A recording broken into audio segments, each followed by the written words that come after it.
Start करते हैं, time short है हमारे पास।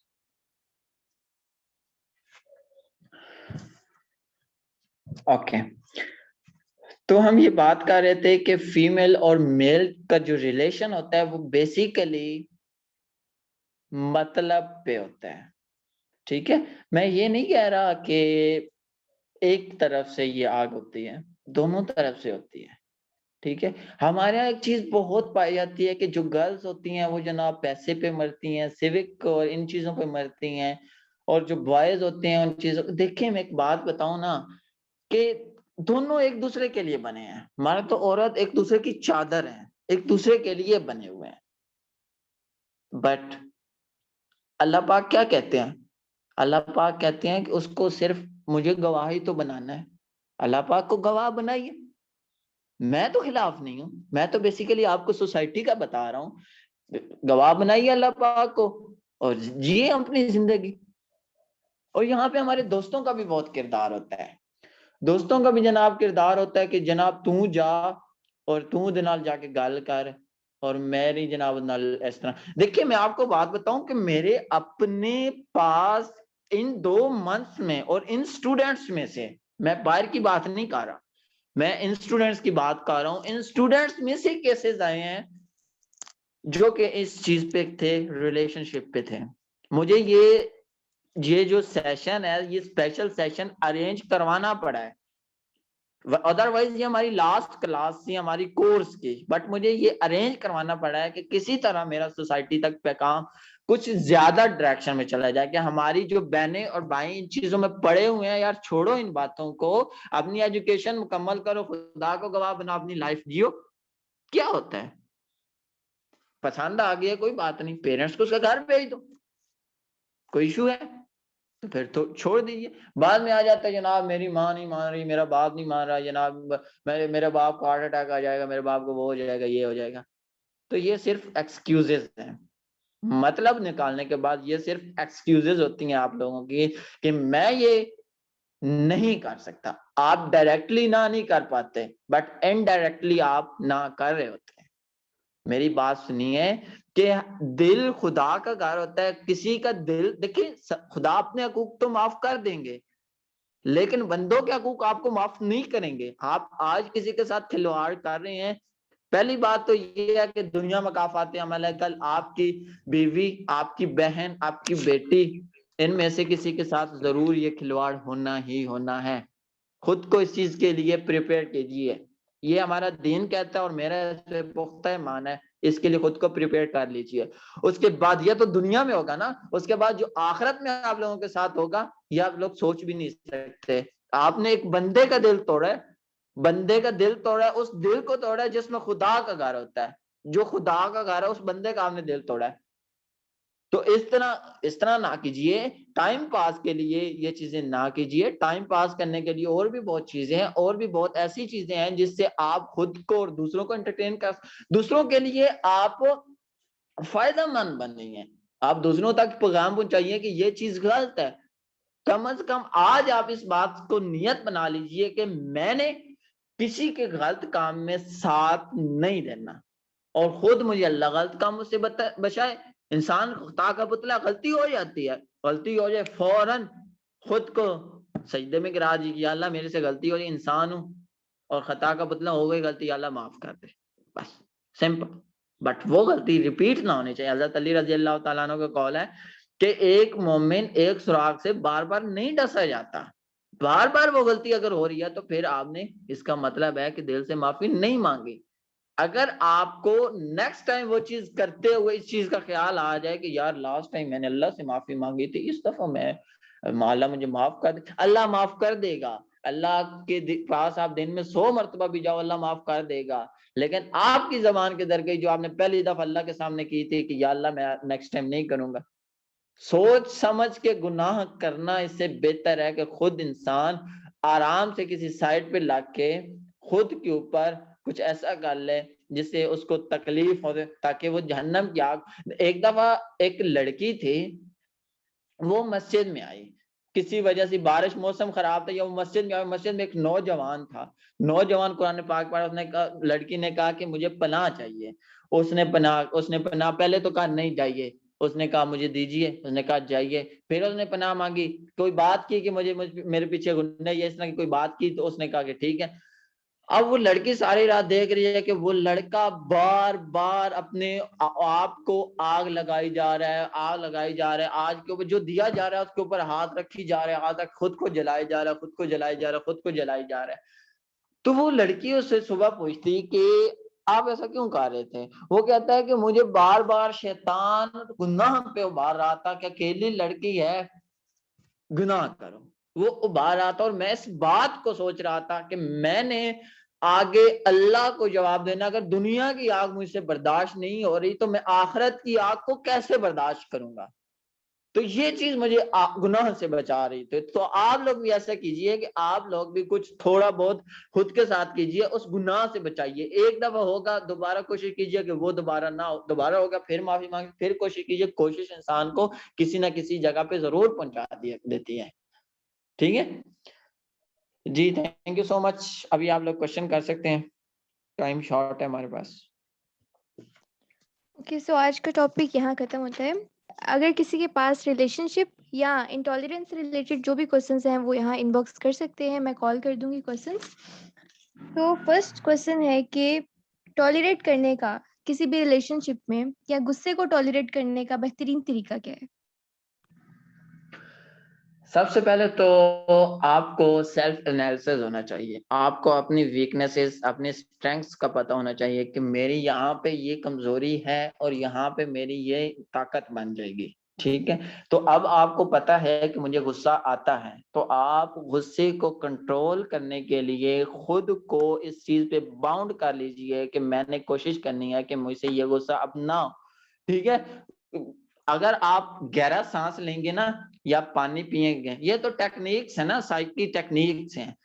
गहरा सांस लेंगे, पानी पिएंगे, वुजू करेंगे तो आप गुस्से से बच जाएंगे। अपनी मुट्ठियों को जोर से दबा लेंगे तो आप अपनी बॉडी को स्ट्रेट कर लेंगे, तो इस तरह आपका गुस्सा ठंडा हो जाएगा। अपनी आंखों को अगर आप बंद करके आप अपने पास्ट के बारे में सोचेंगे तो ये आपके गुस्से को कंट्रोल कर लेगी। ठीक है, तो बेसिकली जब आपको अदम बर्दाश्त होने लगे ना, अदम बर्दाश्त, आप अगले बंदे की बात को सुन भी ना पाए, सुन भी ना सकते हो, अगला बंदा बात कर आपको समझ, देखें हम लोग सारे अल्हम्दुलिल्लाह बाशऊर हैं, हमें इस चीज की समझ आ जाती है कि अगला बंदा अब ये बात कर रहा है और इसका मुझ पे ये रिएक्शन हो जा।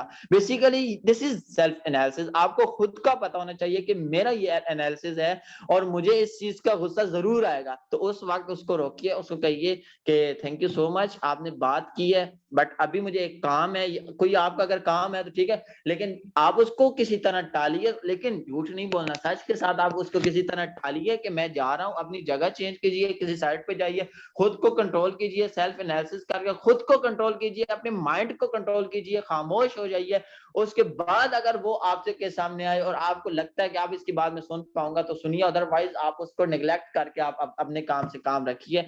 बेसिकली ये कुछ टेक्निक्स हैं कि अपनी जगह को छोड़ दीजिए, पानी, एक गिलास पानी का पी लीजिए, सांस गहरी ले लीजिए, अपनी मुट्ठियों को जोर से दबा के स्ट्रेट बॉडी करके अपनी आंखों को बंद करके आप बिल्कुल कूल माइंड हो जाइए। ये चीजें कि आप जिससे गुस्से को कंट्रोल कर सकते। और एक सबसे बेहतरीन टेक्निक जो मैं अपने सारे स्टूडेंट्स को हर दफा हर चीज में बताता हूँ, ये साइकिक में बहुत बहुत इम्प्रूव टेक्निक है, बहुत ज्यादा ये लोगों को फायदा देती है।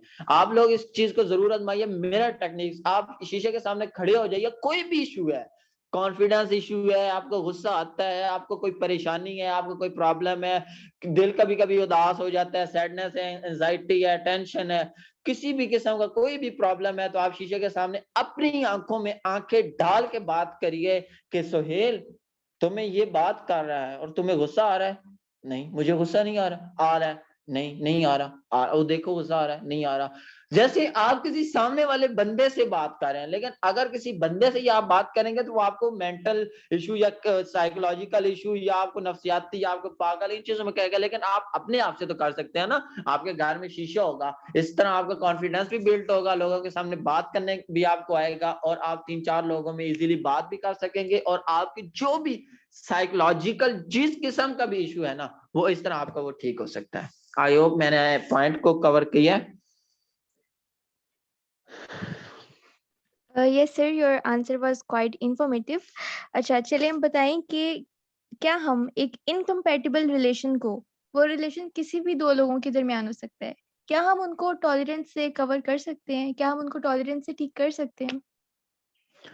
देखिए, आपने बात की 2 लोगों का, अब 2 लोगों से मुराद 2 दोस्त भी हो सकते हैं, हस्बैंड वाइफ भी हो सकते हैं, बहन-भाई भी हो सकते हैं, इस तरह आपके जो रिलेटिव कज़िन्स भी हो सकते हैं। तो देखिए, इन सारों का एक डिफरेंट दायरा है। अब मियाँ-बीवी का और रिलेशन होगा, बहन-भाई का और रिलेशन होगा, ठीक है? बहन-भाई का और रिलेशन होगा, फ्रेंड्स का आपस में और रिलेशन होगा, कज़िन्स का आपस में और रिलेशन होगा।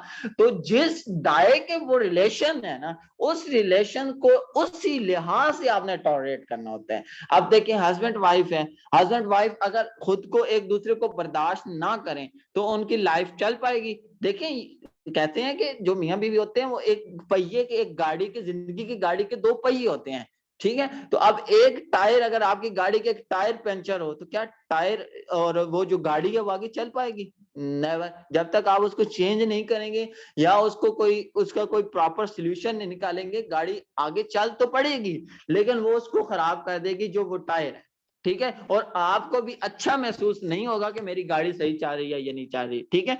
तो इसी तरह इन दोनों टायरों को बराबर लेवल पे चलने के लिए आपस में एक दूसरे के साथ टॉलरेट करना पड़ता है। कभी हस्बैंड को कोई ऐसी बात मिल जाती है जो कि बीवी में बुरी होती है, वो बीवी को समझाए, ठीक है? बेसिकली हमारे यहाँ क्या होता है कि हम लोग मियाँ बीवी, अब ये हमारी बच्चियों में, खास तौर पे हमारी गर्ल्स में बहुत बुरी आदत है कि वो अपनी अम्मी को आकर वो बात बताती हैं, मतलब कि अपने मैके में आकर वो बात बताती हैं कि आज मुझे उन्होंने ये कहा, आज मेरी सास ने ये कहा, आज मेरी नंद ने ये कहा, आज जनाब ये उसने ये कहा, तो इस वजह से मेरी जनाब वहां इज्जत कोई नहीं है। देखिए, इज्जत बनने से बनाई जाती है ना। आप पहले दिन वहां गई थी, दूसरे दिन वहां गई, आपकी इज्जत थी ना? वाई? क्यों थी इज्जत? अगर इज्जत आप उसको एक दफा एक इंसान को इज्जत मिल जाए तो वो इज्जत को कंटिन्यू खुद करता है। उसको बैठने की जगह मिल जाए तो वहां अपनी सीट को खुद पक्का करता है, ठीक है? अब जैसे ही वो घर आती है, मेरी आप अपनी अपनी फैमिली की ये बात है, मैं अपने रिश्तेदारों की ये बात बताऊंगा आपको, मैंने ये चीज एक्सपीरियंस की है, ठीक है? मैं ऐसी कोई बात नहीं बताऊंगा जो कि मेरी एक्सपीरियंस ना हो या जो मेरे नॉलेज में, जो मेरे आंखों की, मैं सुनी सुनाई बात नहीं बताऊंगा आप लोगों को, ठीक है? तो अब वो आके अपनी अम्मी को वो बात बताएगी, और अम्मी अम्मी तो जनाब ओ जी मेरी दी नाल इंज कर छड्डे ने जनाब, ओ छड्डो इन्हें, मैं नहीं करना उदे, ठीक है? मैं नहीं बिठा, और नतीजा क्या होता है? बेटी को घर बिठा लिया जाता है। बेटी को घर बिठाने के बाद क्या होता है? इंतशार दिलाया जाता है हस्बैंड को। इंतशार कैसे दिलाया जाता है? उसकी माँ उसको इंतशार दिलाती है, उसकी बहनें उसको इंतशार दिलाती हैं, उसके रिलेटिव उसको इंतशार देते हैं, और जी देख तेरी तेरी बीवी ने उत्थे रख लिया हुआ है, तेरी तो कोई इज्जत ही नहीं है। अब क्या होता है? मियाँ बीवी का आपस में इख्तिलाफ बढ़ता है, बढ़ता रहता है, बढ़ता रहता है, बढ़ता रहता है। At the end finish, the end relation, the end. वही बात अगर रूम तक रहती, वही बात उस रूम में रहती जो कि उनका अपना रूम है, और आपस में उस बात को एक दूसरे को टॉलरेट करते, एक दूसरे की बात को समझते और कहाँ पे गलती होती है एक दूसरे को समझाते, तो वो जिंदगी का जो टायर पंचर हो रहा था वो पंचर तो ना होता ना। जिंदगी एक अच्छे तरीके, देखें ये नस्लों की बात होती है। शादी होना एक नस्लों की बात होती है, हस्बैंड वाइफ की मैं बात करूं, ये एक नस्लों की बात होती है। ये दो लोगों की रिलेशनशिप, ये दो फैमिलियों का नहीं होता। हमारे यहाँ पाकिस्तान में एक्चुअली क्या होता है कि हम दो लोगों की नहीं कार्य होते, हम दो खानदानों की कार्य होते हैं। एक दफा कोई मसला बना और जनाब खानदान दे पूरे वड्डे वडेरे जनाब इंज इकट्ठे हो जाते हैं जिवें जनाब इतने दावत दोबारा होने लगी है, ठीक है? तो यही बात होती है कि अगर वो दोनों मियाँ बीवी, देखिए वो, देखिए इस क्या होता है, शादी के लिए क्या शर्त है कि उसका आकिल होना, बालिग होना जरूरी है। आकिल का क्या मतलब है? अकल वाला, अकल वाला। अब दोनों अकल थे तो उनका निकाह हुआ ना। अब दोनों की अगर अकल है तो फिर क्या जरूरत है तीसरे बंदे को बताने की, कमरे से बाहर जाने की? एक दूसरे को अकल के साथ एक दूसरे को समझाएं कि यहाँ पे आपकी गलती है, यहाँ पे मेरी गलती है, दोनों को बराबर लेके वो जिंदगी का पहिया चल जाता है। इसी तरह बहन भाई की अगर हम बात करें, बहन भाई के रिश्ते को टॉलरेट कैसे करना है? बहन भाई का क्या होता है कि हमारे पेरेंट्स जो है वो, एक बेटी है एक बेटा है, चलो एक दूसरे को जनाब वो एक दूसरे पे प्रायोरिटाइज कंपेयर करना शुरू कर देते हैं, या फिर क्या होता है, पेरेंट्स जो होते हैं वो बाहर के लोगों से अपने बच्चों को कंपेयर करना शुरू कर देते हैं। अब जब बाहर के लोगों को अपने बच्चे को कंपेयर वो करने शुरू कर देंगे तो हमारे बच्चे में सेल्फ ईगो क्या रहेगी?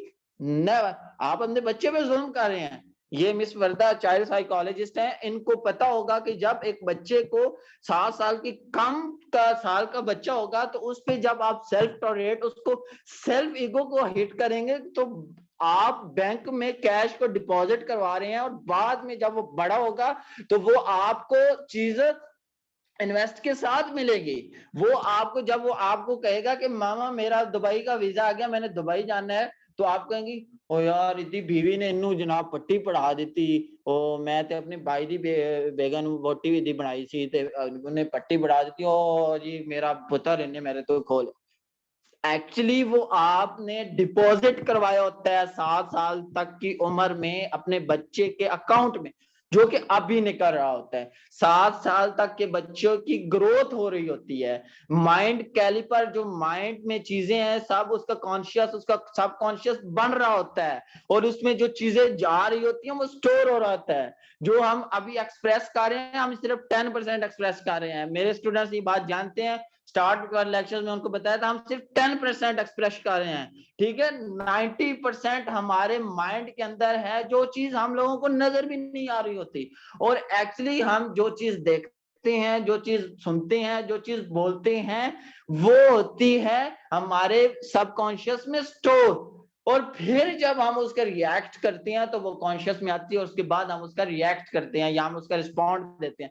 तो बच्चे के सबकॉन्शियस में जो अब आप लोग अपने माइंड से ये बात सोचें कि जो चीजें आपने अपने बचपन में देखी थी, बचपन में सुनी थी, अभी भी आपको वो याद होंगी। आपको तजर्बा होगा उस चीज का कि अभी ये मेरे सामने डॉगी आ रहा है, डॉगी को मैंने नहीं छेड़ना, डॉगी को मैंने छेड़ा तो वो मेरे पीछे पड़ जाएगा। अब ये सामने मेरे मेरे दादा बू आ रहे हैं, इनका मैंने इज्जत के साथ इस्तेमाल करना है, इनके लिए मैंने चारपाई लेके आनी है। ठीक है, अब एक बात और देखिए, आपके यहाँ घरों में ऐसा होता है कि जो बच्चे होते हैं वही कार्य होते हैं, जो छोटे बच्चे हैं वही कार्य होते हैं जो पेरेंट्स कार्य होते हैं या जो उनके बड़े कार्य होते हैं। ये आपने पॉइंट लाजमी नोट करना है, किया भी होगा, बाशऊर लोग हैं आप लोग। जब जो छोटे बच्चे हैं वो वही कार्य होते हैं जो उनके पेरेंट्स कार्य होते हैं। Actually this is the growth. ये ग्रोथ हो रही है उन लोगों की, वो बड़े होके उस चीज का इंप्लीमेंट करेंगे, उस चीज को आपको शो करवाएंगे कि बचपन में मेरी इस लिहाज से आप लोगों ने तरबियत की और अब मैं इस चीज को शो करवा रहा हूँ आप लोगों को। तो बेसिकली यहाँ पे टॉलरेंस यहाँ पे आ जाती है कि आप लोग जब कंपेयर करेंगे अपने बच्चों को दूसरों के साथ तो वहां पे इंटॉलरेंस उसमें आएगी। तो हमारी सोसाइटी का हमारे में इंटॉलरेंस क्रिएट करना बहुत बड़ा किरदार होता है। सोसाइटी से हमारे पेरेंट्स ने सीखा होता है, पेरेंट्स फिर हमसे बात करते हैं कि वो फलां के जनाब 1100 मार्क्स आ गया, तेरे 1095 क्यों आए थे, तेरे उस तुपाई नंबर क्यों आएगी, वो मैनू मिस शमीम मैं नहीं कह रही थी जनाब, मैनू मिस तस्लीम मैं नहीं कह रही थी ओ मेरी मैं आप लोगों को अब क्या कही, मेरे माए बहनों ये बात सोचें कि जो उस बंदे में स्किल्स हैं, जो उस बंदे में टैलेंट है, वो अच्छा कंप्यूटर नहीं चला सकता होगा, मैं अच्छा कंप्यूटर चला सकता हूँ। उसकी टाइपिंग नहीं है, मैं टाइप कर सकता हूँ। ठीक है, वो अच्छा स्पोर्ट्समैन नहीं है, मैं अच्छा वॉलीबॉल खेल सकता हूँ, मैं अच्छा टेबल टेनिस खेल सकता हूँ। वो पंजाब लेवल पे एक्स्ट्रा को करिकुलर एक्टिविटीज में नहीं गया, मैं गया हूँ। वो नेशनल लेवल पे नहीं गया, मैं गया हूँ। ठीक है, वो सिर्फ पढ़ाई करता रहा, मैंने 7 एक्स्ट्रा को करिकुलर एक्टिविटीज भी की, उसकी वजह से मेरे 5 मार्क्स कम आ गए। आप जब आईएसएसबी में जाते हैं ना तो वहां पे जो ग्रुप टेस्टिंग ऑफिसर होते हैं वो आपसे क्वेश्चन करता है कि बेटा आपके मार्क्स इतने कम क्यों हैं, जितने मार्क्स ज्यादा हो आपसे डिप्टी चीफ जो प्रेसिडेंट होता है ना उसका वो क्वेश्चन कर लेगा या आपसे साइकोलॉजिस्ट क्वेश्चन कर लेगा कि आपके मार्क्स कम क्यों, बेशक आपके 92% हो। जब 92% आपसे होंगे तो आपसे कहेंगे बेटा आपके इतने मार्क्स ज्यादा क्यों आ गए। ठीक है, जब आपके 80 बिलो 80 होंगे तो आपसे कहेंगे कि बेटा आपके मार्क्स तो कम है, आपके इतने मार्क्स कम क्यों आ गए। तो आप वहां बताते हैं कि सर जिन लोगों के मार्क्स ज्यादा होते हैं उन लोगों के इक्वल मैं अपने आप को समझ सकता हूँ। I have my self confidence कि अब जब वो लोग होते हैं वो सिर्फ पढ़ाई पे ध्यान देते हैं और मैंने एक्स्ट्रा एक्टिविटीज भी की हैं, मैंने ये काम भी किया, मैंने वो काम किया है, तो इस तरह वो आप लोगों उसको मैनेज कर सकते हैं। तो दिस इज कॉल्ड आप सेल्फ टॉलरेंस को इस तरह आप कवर अप कर सकते हैं। Got it miss Varsha?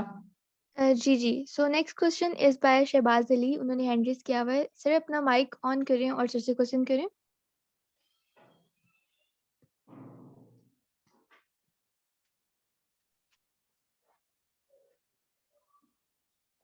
Okay, सो इन्होंने यहाँ पे एक स्टेटमेंट लिखी हुई है, ये आप पे आपका ओपिनियन पूछ रहे हैं। रिश्ते बर्दाश्त नहीं किए जाते, दिल से निभाए जाते हैं। वो रिश्ता ही कैसा जो बर्दाश्त करना पड़े। वो आपका ओपिनियन चाहते हैं इसके ऊपर। काइंडली रिपीट कीजिए। रिश्ते बर्दाश्त नहीं किए जाते, दिल से निभाए जाते हैं। वो रिश्ता ही कैसा जो बर्दाश्त करना पड़े।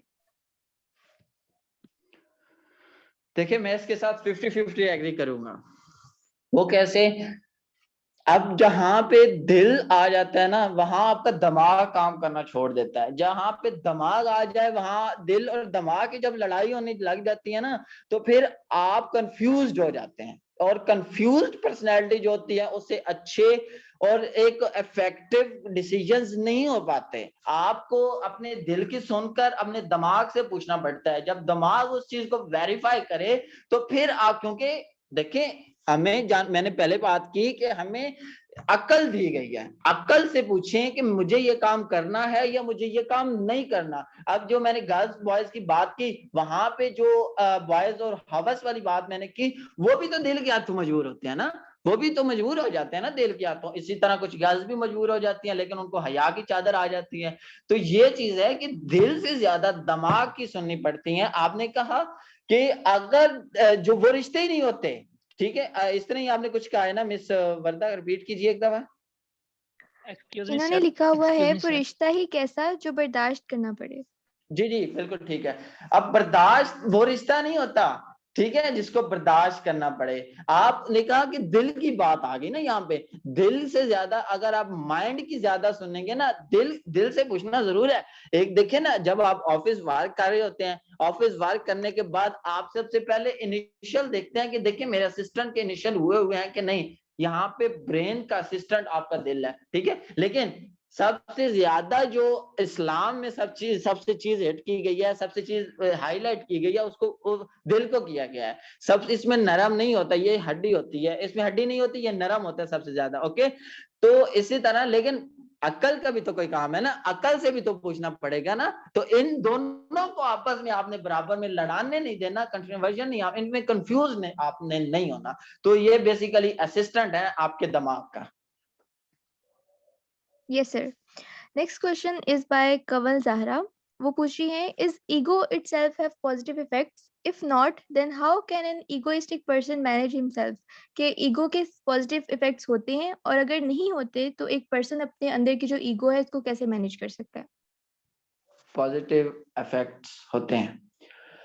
पॉजिटिव इफेक्ट्स कहाँ पे होते हैं? वो यहाँ पे होते हैं कि जब आपकी सेल्फ ईगो की बात आ जाए और आप खुद को कॉन्फिडेंट महसूस कर रहे हैं। कि अब देखें, मैं आपको एक बात बताता हूँ, यहाँ पे मैं थोड़ा सा एक्सप्लेन करूंगा कि आप किसी जगह काम कर रहे हैं, ठीक है, स्टूडेंट लाइफ है हमारी, ठीक है। स्टूडेंट, आप एज ए स्टूडेंट आप किसी जगह पे हैं, और एक टीचर, आप ज्यादा अच्छा काम कर रहे हैं और आपको भी पता है आपने अपने स्टूडेंट्स को पढ़ाया है, ठीक है, उन अपने जो क्लास फेलोज है उनको पढ़ाया हुआ है, और टीचर उसको कह रहा है, प्रेज दे रहा है, उसको कह रहा है कि आपने अच्छा काम किया, और आपको नहीं कह रहा। यहाँ पे आपकी ईगो हिट होती है।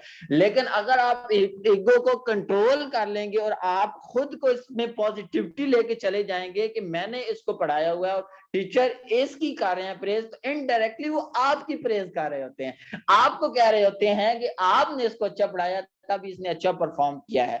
तो इसी तरह सेल्फ ईगो के जो इफेक्ट्स हैं, सेल्फ ईगो की, पहले तो मैं आपको बेनिफिट्स थोड़े से बता देता हूँ। सेल्फ ईगो के बेनिफिट्स थोड़े से हैं, लेकिन इसके जो नुकसानात हैं वो बेनिफिट से ज्यादा हैं, ठीक है।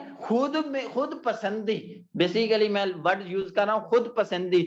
जो शख्स खुद पसंदी में चला जाता है, उसमें मैं आ जाती है, और जिसमें मैं आ जाती है वो कहीं का नहीं रहता। वो किसी के साथ अखलाक से बात ही नहीं करना चाहता, ना ही वो कर पाता है। वो कहता है कि बस मैं हूं, मैंने ये जो बात कर दिया वो मैंने ठीक कर दिया। अगला बंदा जाए बेशक जो कुछ मर्जी करे, 1000 बातें अगला बंदा कर रहा है, वो अगले बंदा 1000 दलाइल दे रहा है, ये इस बंदे का माइंड ही नहीं है कि मैंने इस चीज को समझना है। अब वो इस बात को समझेगा ही नहीं, तो वो कैसे अगले बंदे की बात को पिक करेगा? तो ये बेसिकली उसकी सेल्फ ईगो होती है, उसमें मैं आई होती है। तो सेल्फ ईगो को आपने खत्म करना है। बेशक इसके बेनिफिट्स हैं, बेशक इसके नुकसान, जब इसको सेल्फ ईगो को आपने खत्म करना है। मैं अपने स्टूडेंट से बात भी ये करता हूँ कि आपने हमेशा दूसरों को प्रायोरिटी देनी है, खुद पे दूसरों को प्रायोरिटी देनी है। ये नहीं है कि आप अपने आप को बिल्कुल ही ज़ेर कर लें, ठीक है, अपने आप को बिल्कुल ही ज़ेर कर लें। आपने अपने लेवल पे जाके दूसरों को प्रायोरिटी देनी है। सहाबा किराम एक जंग में थे, तो वहां पे एक सहाबी रजी अल्लाह तआला अन्हु शहीद होने लगे। उन्होंने पानी मांगा तो पानी उनके पास आया, तो उन्होंने कहा, दूसरे सहाबी की आवाज आई, उनको पहले पानी पिलाई। उन्होंने आगे इशारा किया कि तीसरे को पानी पहले पिलाएं। जब वो उसके पास पहुंचे तो वो शहीद हो चुके थे। वापस दूसरे के पास आए, वो भी शहीद हो चुके, पहले के पास आए, वो भी शहीद हो चुके थे। तो बेसिकली यहाँ पे क्या चीज आपको बताई जा रही है, यहाँ पे बताई जा रही है कि दूसरों को खुद पे प्रायोरिटी दीजिए। कोई भी काम है, कोई भी चीज लेनी है, खुद पे प्रायोरिटी दूसरों को दीजिए। मैं आपको एक कहानी सुनाता हूँ, कहानी है मेरे लिए, मैं इसको अपने लिए कुछ बड़ा नहीं समझता। मैं ऑफिस में था, 2 दिन पहले की ये बात, मैं ऑफिस में था, चाय आई थी, हमारी चाय आई, तो हमारे जो स्वीपर हैं वो उस वक्त उधर काम कर रहे हैं। और अल्हम्दुलिल्लाह, मैं इसका खुद पे कुछ नहीं, मेरा कोई क्रेडिट नहीं है, ये सारे मेरे साजा का करम है मुझ पे, और अल्लाह का करम है कि मैं जो छोटे लोग होते हैं ना, उनको ज्यादा इज्जत देता हूँ। बड़े के तो मैं एक दफा ना, मैं आपको एक और यहाँ पे बात बताऊं कि एक दफा मैं एक टॉपर के साथ नाइट स्टे मेरा हुआ कॉलेज में। मैं किसी काम से शायद गया, तो टॉपर भी उधर था, जो बोर्ड टॉपर था हमारे कॉलेज का ना, बोर्ड टॉपर था, वो भी उधर था। उसके साथ मेरा नाइट स्टे होगा। मैंने उससे पूछा कि उमर भाई आप कैसे ये कर लेते हैं? तो अब देखिए, आप अगर बड़ों के साथ इखलाक से बात करेंगे तो वो तो आपके खुशामद में भी आ जाएगा। तो उसने बड़ा मुझे बहुत अच्छा जवाब दिया। उसने कहा कि आप बड़ों के साथ क्यों इखलाक से बात करते हैं, आप छोटों के साथ भी अगर उसी अंदाज में बात करेंगे जैसे आप सीनियर्स के साथ बात करते हैं, तो जूनियर और सीनियर्स के साथ बात करने को, एक लिहाज से बात करने को इखलाक कहते हैं। अगर बड़ों के साथ, अपने सीनियर्स के साथ सिर्फ इखलाक से बात करेंगे, छोटों को बस ऐसे ही हो, तू है करते रहेगा, तो फिर वो आपकी खुशामद के लाएगी। तो मुझे वो चीजें याद थी, मेरे उस्ताद मोहतरम ने भी बहुत चीजें मुझे इस तरह गाइड की हुई। वो स्वीपर से मेरी ना अल्हम्दुलिल्लाह काफी सलाम दुआ थी, मैंने करता था। तो चाय आ गई। अब उन्होंने कहा, मैंने उनसे पूछा कि बाबा चाय पिएंगे? उन्होंने कहा हाँ जी, मैं आपकी चाय पीऊंगा। मैंने कहा ठीक है, आप चाय पिए। अब चाय उस वक्त 3 कप आए हुए थे, 3 कप चाय हुए थे, और हम उधर जो वर्किंग में थे, उस जगह पे, उस ऑफिस में 3 लोग थे, यानी 3 लोगों की चाय आई थी। अब मैंने क्या किया, अब मैंने उस बंदे का दिल रखने के लिए मैंने कहा कि ठीक है, मैंने एक कप में चाय डाली अपने कप में। और खुशकिस्मती मेरी अच्छी थी कि मेरे साथ जो दूसरे 2 लोग थे वो बाहर गए थे, किसी काम, फील्ड के काम भी होते हैं, तो वो वहां गया हुए थे, वहां पे मैं ही था सिर्फ। तो मैंने अपने कप में उनको चाय दे दी। मैंने कहा कि बाबा ये ले, आप चाय पिए। अब उनको नहीं पता था कि इन्होंने अपने लिए चाय नहीं रखी, 3 कप ही थे, इन्होंने अपने लिए चाय नहीं रखी, उनको नहीं पता था। अब उन्होंने कहा कि मैं बाहर जा रहा हूँ, मैं उधर जाके चाय पी के ना मैं कब वापस आई। मैंने कहा नहीं बाबा, आप इधर बैठ के पिए चाय, कोई मसला नहीं, यहाँ पर कोई पूछेगा भी नहीं, ठीक है, कोई मसला नहीं। लेकिन वो फिर भी, मैंने कहा ठीक है, कोई मसला नहीं है। लेकिन ये ऐसे लोग होते हैं ना, ये खुद को बर्तन नहीं समझते, असल में आइजीन लोगों में होती है, ये खुद को बर्तन नहीं समझते कि यार मुझे वो इंसर्ट कर देगा, ये इंसर्ट कर देगा, मैं बड़ा हो जाऊंगा, मैं बड़ा हो जाऊंगा। तो ये चीज होती है। तो वो बाहर चले गए। अब वो मेरे दूसरे 2 लोग थे, वो आ गए। तो उन्होंने 2 कप उधर पड़े हुए थे, तो थोड़ी सी जब मैंने चाय डालते उन्होंने चाय गिरी, तो मैंने कहा कहा कि बाबा जी मुझे कपड़ा दे। मैंने वो जो चाय थी ना, मैंने खुद साफ की, खुद साफ करके वो कपड़ा साइड पे रखा। तो मैंने कहा बाबा आप दोनों की ये चाय है। अब मैंने उनको नहीं बताया कि मैंने चाय नहीं पी। मैंने कहा बाबा ये आप दोनों की चाय है। उन्होंने शायद ये समझा कि इसने अपनी चाय पी ली है, क्योंकि कप 2 पड़े थे उधर, इसने भी चाय पी ली, उन्होंने चाय पी, और चाय पी खत्म हो गई, बात उधर खत्म हो गई। अब किसी को पता नहीं चला कि मैंने उस वक्त चाय नहीं पी, मैंने अपनी चाय उस बंदे को दे दी। उसके बाद वो बंदा इतना गर्विदा हुआ ना मेरा, कि जब भी उस बंदे को कोई भी काम का है ना, वो उस बंदे ने वो मेरा काम किया है। और दूर से जब मैं आ रहा होता हूँ ना, तो वो दूर से मुझे सलाम कर रहा होता है दूर से वो मुझे सलाम कर रहा होता है, आज तो मिले ही नहीं है, आज तो ये नहीं। मैं कहा बाबा मैं आ गया, कोई मसला नहीं, मैं थोड़े लिए थे वादा, इंशाल्लाह मुलाकात कर।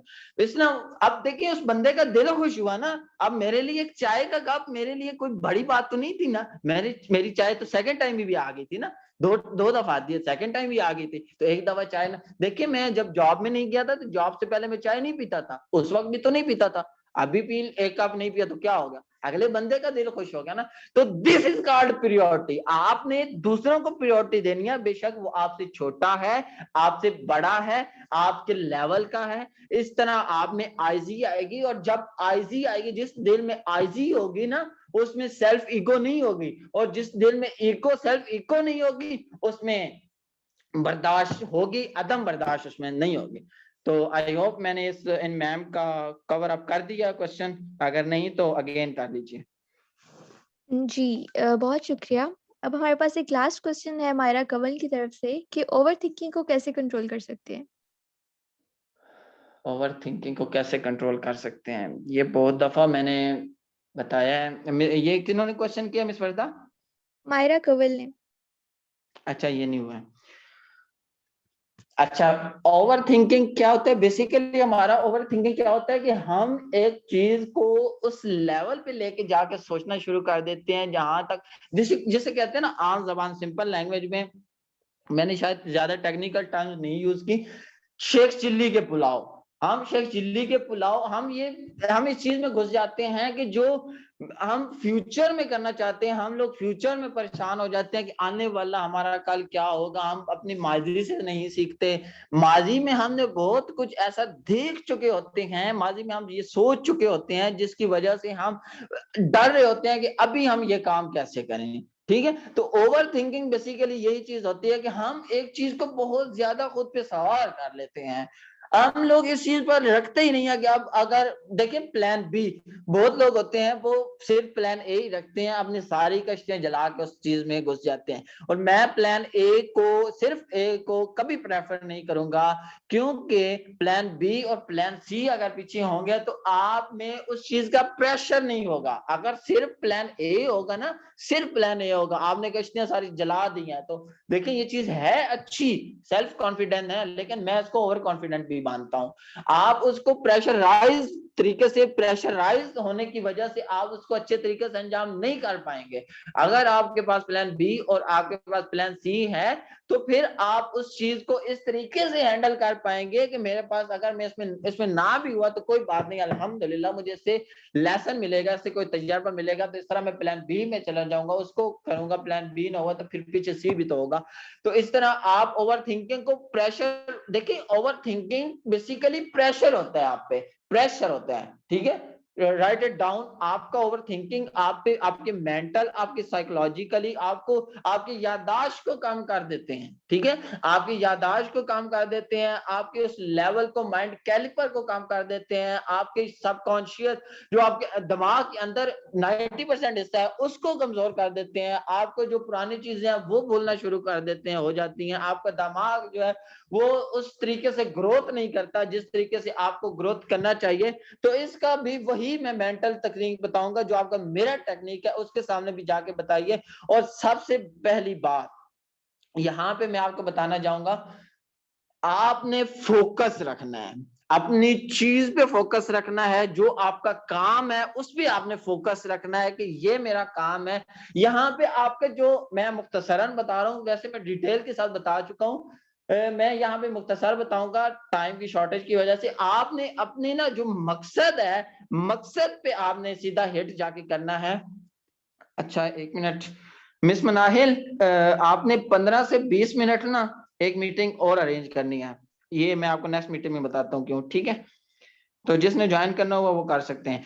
सबसे पहले आपने उस पॉइंट को जाके हिट करना है जो आपके जिंदगी में मकसद है, मकसद आपने बनाया हुआ है। सबसे पहले यहाँ पे क्या आ जाती है, आपकी गोल सेटिंग।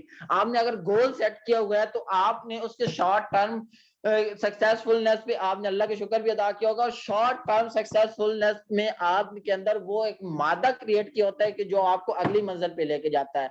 देखिए डायरेक्ट मंजिल किसी को भी नहीं मिलती, उसको पहले स्टेप बाय स्टेप मंजिलें क्रॉस करनी पड़ती हैं, और जहां पे मंजिलें क्रॉस कर रहा होता है वहां पर उसको बहुत सारी रुकावटें भी आती हैं। जब वो रुकावटें को अबूर करता है तो उसके अंदर एक कॉन्फिडेंस पैदा होता है।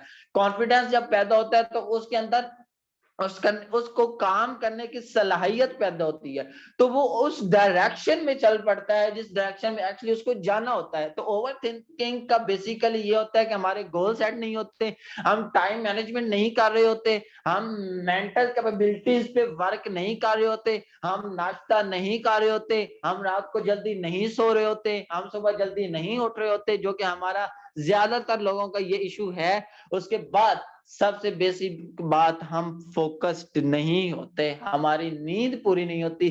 नींद का ऐसे अमल दखल है जैसे हमारे खाने का, ठीक है, जैसे हमारी लाइफ में खाने का अमल दखल है, उसी तरह हमारी लाइफ में हमारी मेंटल कैपेबिलिटीज को, हमारी साइकोलॉजिकल लाइफ को मेंटेन रखने के लिए नींद का बहुत अमल दखल होता है। बहुत लोग, अब मैं नींद की बात कर रहा हूँ, बहुत लोग ये सोचेंगे कि यार मैं तो 20-20 घंटे, 10-10 घंटे, 12-12 घंटे सोते रहता हूँ, मेरे में ये चीजें क्यों नहीं आ रही। और मेरे भाइयों बात सुनो, maximum 8 hours, not more than this, और at least 5 hour, not less than this. 5 से 8 घंटे की नींद 24 घंटे में आपने लेनी है। इससे ज्यादा भी नहीं, किसी चीज की ज्यादती भी नहीं, और इससे कम भी नहीं, एटलीस्ट 5 आवर्स, कम अज कम, बहुत कम अज कम है, ठीक है। तो इन चीजों को आप काम करेंगे तो आपका फोकस भी बढ़ेगा, आप मेंटली तौर पे एक्टिव भी होंगे। और उसके बाद एक और बहुत मजे की बात, वो है मॉर्निंग वॉक, आपकी जो मेंटल कैपेबिलिटी को एक्सेल करेगी। मॉर्निंग वॉक, जब आप मॉर्निंग में जाएंगे ना तो सब्जे को देखेंगे तो आपकी नजर को भी तेज करेगी। जब आप सब्जे को देखेंगे, चिड़ियों का चहचहाना देखेंगे, लंबे लंबे सांस लेंगे, ये आपकी जो मेंटल कैपेबिलिटी है, आपकी जो साइकोलॉजिकल लाइफ है, उसको बहुत ज्यादा एक्सेल करती है, बहुत ज्यादा एक्सेल करती है कि आप नेचर लविंग है। अगर देखिए, अब हमारी एक स्टूडेंट है यहाँ पे, वो पेंटिंग बहुत अच्छी करती हैं, और मैंने उनका इंटरव्यू भी किया है, माशाल्लाह से बहुत ज्यादा खुश मिजाज है, बहुत ज्यादा वो खुश मिजाज है। और यही खुश मिजाजी आपको लोगों में एडजस्टेबल बनाती है, आपको लोगों में फ्लेक्सिबल बनाती है, आपको लोगों में लोगों की बातों को समझने और क्विक रिस्पॉन्ड करने में। आप देखें, क्विक रिस्पॉन्ड का मैंने लफ्ज इस्तेमाल किया, मैंने रिएक्शन का वर्ड इस्तेमाल नहीं किया, कीप इट इन माइंड, ठीक है।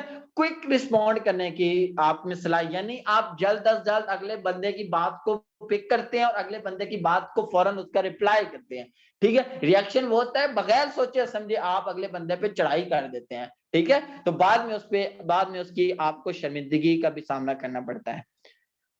एक्सक्यूज मी जी सर, मिस वर्दा। सब लोग जी मिस वर्दा। ये लिंक लास्ट टाइम ज्वाइन कर लें, ये इस मीटिंग का टाइम एंड हो गया। Thank you. Okay, thank you.